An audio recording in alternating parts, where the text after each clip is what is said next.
बांग्लादेश में हालात बिगड़ते जा रहे हैं। देश में हर तरफ अशांति और अव्यवस्था का माहौल है। सड़कों पर प्रदर्शनकारियों की भीड़ उमड़ रही है और हर कोई अपने अधिकारों और न्याय की मांग कर रहा है। पिछले कुछ दिनों से देश में सियासी उथल-पुथल और हिंसक घटनाएं हो रही हैं। हर दिन नए-नए विरोध प्रदर्शन और दंगे हो रहे हैं, जिससे देश की स्थिति और भी गंभीर हो गई है। जनता खौफ और गुस्से में है।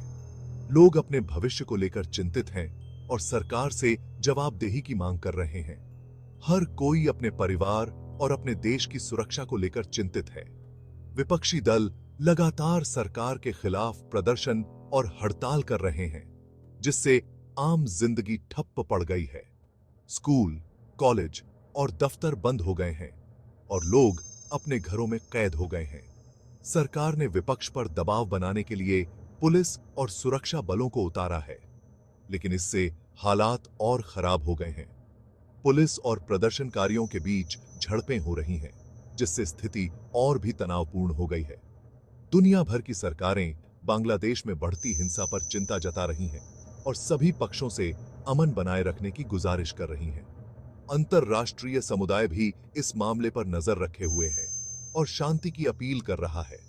अब खबर है कि बांग्लादेश की प्रधानमंत्री शेख हसीना और उनकी बहन शेख रेहाना देश छोड़कर भाग गई हैं।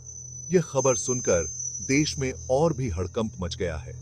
सूत्रों के मुताबिक दोनों एक प्राइवेट जहाज से किसी अनजान जगह के लिए रवाना हो गई हैं। यह कदम उन्होंने अपनी सुरक्षा को ध्यान में रखते हुए उठाया है।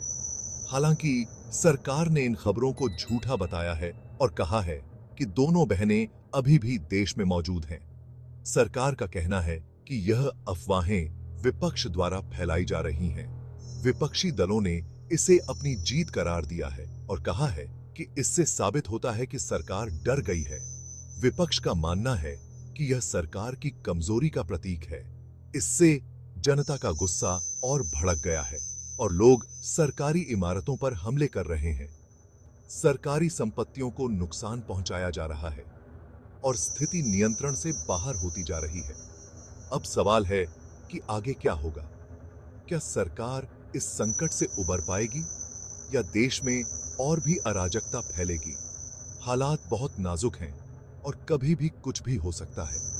देश में हर तरफ तनाव और अनिश्चितता का माहौल है। अगर सरकार ने जल्द कोई ठोस कदम नहीं उठाए तो हालात और बिगड़ सकते हैं। सरकार को जल्द ही कोई समाधान निकालना होगा ताकि देश में शांति बहाल हो सके। देश में गृह युद्ध की आशंका भी बनी हुई है। अगर स्थिति को जल्द ही नियंत्रित नहीं किया गया तो यह गृह युद्ध में बदल सकता है। अंतर्राष्ट्रीय समुदाय को इस मामले में दखल देना चाहिए और बांग्लादेश में शांति बहाल करने की कोशिश करनी चाहिए। वैश्विक नेताओं को इस संकट को हल करने के लिए एकजुट होना होगा। आगे क्या होगा, यह तो वक्त ही बताएगा। लेकिन फिलहाल स्थिति बहुत ही गंभीर है और सभी की नजरें बांग्लादेश पर टिकी हुई हैं। लेकिन फिलहाल बांग्लादेश के हालात बहुत चिंताजनक हैं। देश में शांति और स्थिरता की बहाली के लिए सभी को मिलकर प्रयास करना होगा। अगर आपको यह वीडियो पसंद आया हो तो लाइक और सब्सक्राइब जरूर करें।